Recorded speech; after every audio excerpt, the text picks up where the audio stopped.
আসসালামু আলাইকুম। একজন দৃষ্টি প্রতিবন্ধী শিক্ষার্থীর আইনজীবী হওয়ার শর্তসমূহ।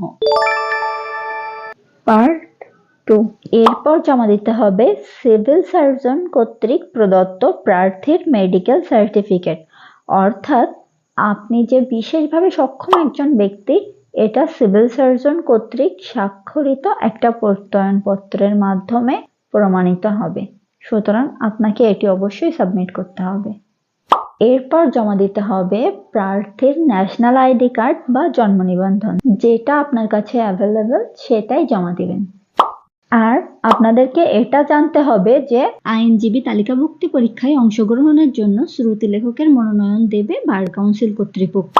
শ্রুতি লেখক নিয়োগ নীতিমালা 2023 অনুযায়ী শ্রুতি লেখকের সর্বোচ্চ যোগ্যতা হবে জেএসসি বা সমমান, এসএসসি বা সমমান, এইচএসসি বা সমমান।